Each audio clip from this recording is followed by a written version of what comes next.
Good evening everyone, this evening we'll be focusing more on the other half of our NUSeats project, which is more on the patrons facing application. So today we'll be covering on basically some survey results, customer journey, VTOC, ERD diagram, infrastructure, and following by demo. So if time permits, we'll show some of the store's application improvement. So what NUSeats is actually a canteen food service designed for scalability. So our patron survey, we received 36 responses, of which I'll highlight only 2 questions because it's roughly similar to the other group. So like one of the questions that we are talking about today is like some suggestion for improving the long queue situation is that most participants believe that the online food ordering helps to best mitigate the queue issue, while some believe that the cashless payment was the way to go. So although our interviews with some stall owners actually shows otherwise, but in general they believe that the presence of a food ordering application was seen to be preferable. So some of the key features that they expect from a food ordering application, on the top 2 are actually on confirmation of orders, easy access to the menu and status of orders, of which we have taken note of while designing the application. So I'll just go on to the customer journey, which focuses on a potential patron's journey. So this is the customer journey. Basically, the columns are the different categorized stages that a patron will have to experience, which goes from awareness all the way to sharing. And each row is about like what they do, touch points, feelings, and pain points. So let's zoom in on the first portion of the journey. Basically, the customer will first enter the awareness stages where they realize, oh yes, I'm hungry, I need lunch. So therefore, the feeling is apparently very low at that point in time because they're hungry. And then it goes on to the selection stages whereby they discuss with their friends, oh, where should we eat, which canteen should we go to? So their excitement actually goes up, but they're a bit undecided. And then it goes on to the pre-ordering stages, which we have divided into 2 subcategories, which is securing seats and selection. So under securing seats, they have to either travel to the canteen or either walk there or take bus, and then they'll start to find their seat. So the wavy line indicates that there's more waiting time incurred due to finding seats, it's peak hour period, that sort of thing. So basically, some pain points are that there's crowded canteen and crowded bus, and sometimes they feel a bit stuffy due to Singapore's weather, or they feel a bit impatient due to peak hours. And then they go on to selection. Selection means selection of stores, deciding what they want to eat, and also queuing to order. So at this point in time, while they're selecting the store, there's like high anticipation because they're like, oh yes, I'm gonna go and eat. But then when they realize that there's like long queues and stuff like that, then they start being more frustrated. And then it goes on to the ordering stages. So in the ordering, this is like for the worst case scenario, whereby when they place an order, sometimes the seller will tell them, oh, it's sold out. And then sometimes it gets a bit awkward, so you'll be like, oh, I was trying to think of a new dish that you're going to order. So therefore, there's a long waiting time there as well for changing order. So there's like, it goes from relief because when you first place your order, you're like, oh yes, I'm going to eat my food. And then they know it's sold out. And you're like, oh, annoyed. And then you go to embarrass and vex due to pressure from other patrons. And then you go on to the payment, which is you make payment, that's very straightforward. But it's a long winding road again because you have to sometimes wait for food in case like they take advance orders in the queue sometimes. So you wait for food and also you have to wait for your other friends who are eating with you. So you tend to get impatient, but then the highest peak point is that when you're consuming your food because you're happy, you're full, you're just satisfied. And also going on to the sharing portion, which is that sometimes if your journey was really bad, like you find the food very bad, so sorry, you'll be disappointed, but you will return because due to like delicious food and things like that. So this is like a typical patron's customer journey. And so now I'll hand over time to Wei Lun about the persona. Okay. Thank you, Adriana. The main group of customers for NUSeats are NUS students, so therefore I'll explain the typical persona of NUS student. And so we came up with a persona and concluded that NUS students are very busy people. This means that time is of the essence. We want to save time in everything we do, even for nitty-gritty things such as ordering and eating food. We want to get our food quickly. We do not want to waste time finding out that food has been sold out, and we want the food to be delivered to us. And so now I'll move on to the entity relationship diagram, also known as ERD. For presentation purposes, we decided to split our diagram into 2 portions, stores and customers, to give a better overview of the business capabilities. So, okay, I'll start with the ERD for stores by explaining this circular portion first. It follows a very common business flow. We have a store. Each store will have a queue that contains unique queue numbers. Each queue number will be tied to an order ID. And an order ID can have multiple order lines that indicate the various quantities of food items. Any order lines can be made as long as the food is available from the store. So why is there a need for a canteen entity? This is because our application has a unique feature that allows patrons to make orders from different stores as long as they are from the same canteen. So more will be elaborated in the demo later on. I'll now move on to the ERD for customers. Continuing from orders, each order will be tied to a payment entity and a customer entity. Customers will also be able to indicate the type of payment details that they can pay through, and they'll be able to check the rewards they have accumulated as well. I'll now hand over to Ashik to explain the system infrastructure and the visual table of contents. Yeah, I'll be going through the system infrastructure of our application. So in our application, the store owner and the patrons will be connecting to the application server, which will retrieve data from the database.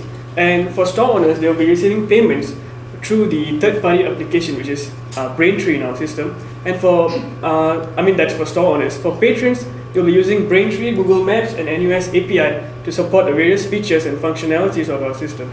So our entire system is hosted on a cloud infrastructure, and our native application will be built on an iOS or Android phone. So Google will be the main cloud provider, and we'll be using Firebase to develop, deploy, and maintain our app.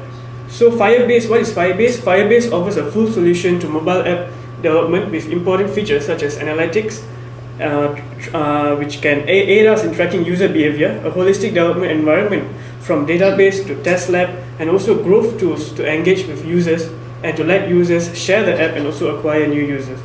So the decision to host the service on a cloud infrastructure was made due to benefits that cloud computing could offer us, especially in terms of enterprise architecture. So some of the benefits of cloud are firstly flexibility.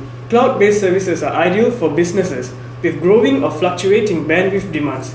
So if your needs increase, it's very easy to scale up your cloud bandwidth demands, drawing on the service's remote service. Likewise, if you need to scale down again, you can. The flexibility is baked into the service. So this level of agility can give businesses using cloud computing a real advantage over competitors. The operational agility is the main reason for the adoption of cloud computing. Also, adopting cloud computing will make sure that the capital expenditure is free.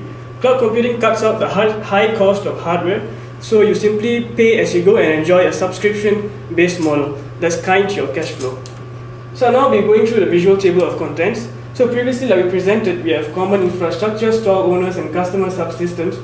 So today we'll be focusing on customer subsystem.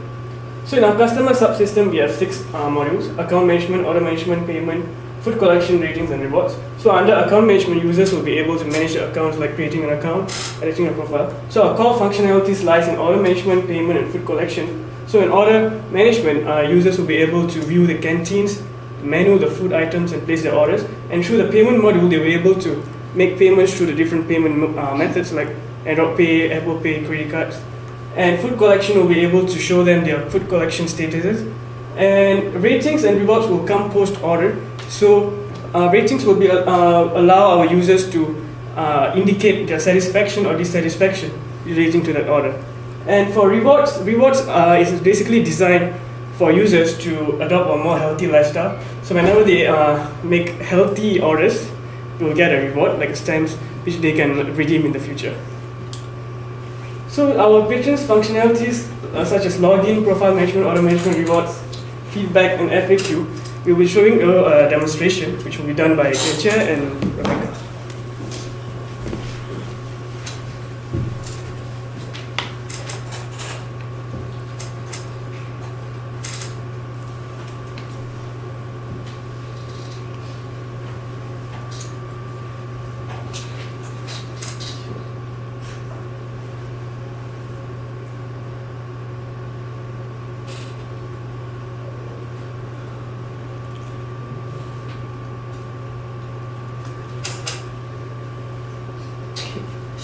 So I'll present from here because we really need to click It's fine.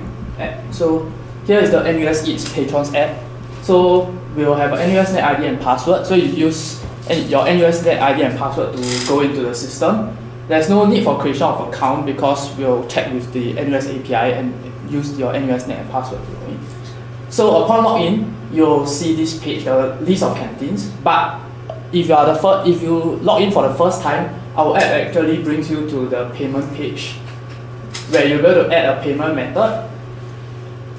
and select your default payment. So here I will select the default payment, and next you can go to your profile page, but you can only change your display picture because all this information such as name and other details are retrieved from the NUS database.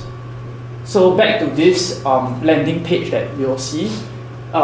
First is that you'll see a list of canteens, the official name, the faculty that is near to the canteen, as well as the nearest bus stop. Over here, you can see that the time needed for you to walk over to the canteen, and there's also a map to show where the canteen actually is. So if you do not know, you can click and then it will go straight into the Google Maps, and you can navigate using the Google Map application on your phone. So once you decided on the canteen, you can go to the stall. You can see the list of stalls. So here we have 8 stalls, and we chose this layout because you can able to see everything at one glance, and then you're able to select the store that you want to go to. So now the customer decides to go for Korean food. As you can see here, there are the ratings are stated clearly as well as the price. So and it's ranked based on the rating system.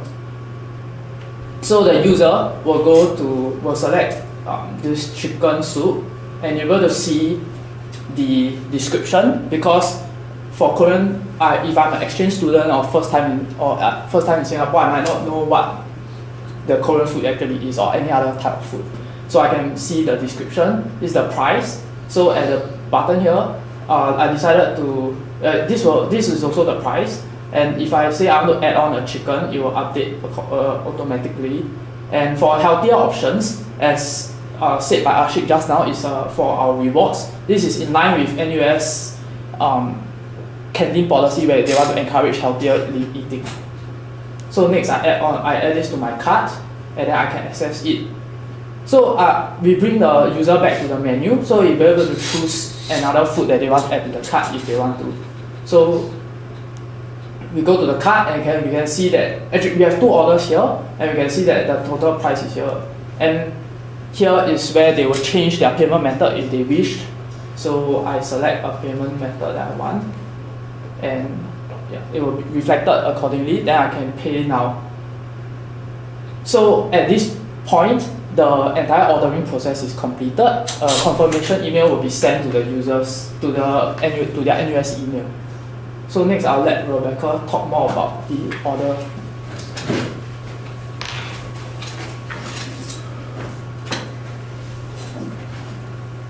So after the order is being placed, the order status page will be shown to let the user use it for tracking. So you will be able to see that there are 3 status in total. The first is order accepted. The second is the food is being prepared. The next is food is ready for collection. So now for the first stage, the collection button at the bottom is disabled for now. The information displayed on the page is only the food item and the store name. So just for illustration, and just now the Jianjie only ordered 1 item, but there are 2 items listed here. We use it just to illustrate what will happen if if the customer order 2 items from different stores. So now going to the next stage, this is food is being prepared. You'll see there are some new information appears here. So within how much time that the order is ready to be collected will be shown here. And then our system is quite intelligent. So if the user ordered 2 items from different stores, the time interval among different collection time will be less than 2 minutes only, to make sure that the food is served hot and fresh. So coming to the last stage, which is the food is ready, so the notification will be sent to the user to ask them to collect the food. So the user can go to the canteen and then collect the food. So now you'll be able to see that now this collection collect button is enabled.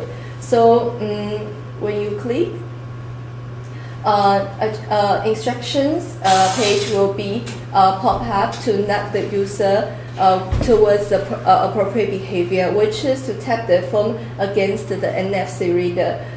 So if the phone doesn't have the NFC capacity, so a QR code will be used instead. So this is for visibility of the functionality. So when the user tap their phone against the NFC reader, our system will check whether the order ID matches the ID in the system. If yes, the storage container will be unlocked, and then this is generally how the customer can get the food without queuing. So you've earned one step. This is a reward system that we designed to encourage the customer to choose healthier option. So I will skip this part for now. I will illustrate it later. So now, when we make the assumption that the customer will consume the food within half an hour. So after half an hour, there is a dialog box to pop up to let user do the ratings for a special food. You can read it later or you can read it now. So let's say the customer will read it later. So they can read the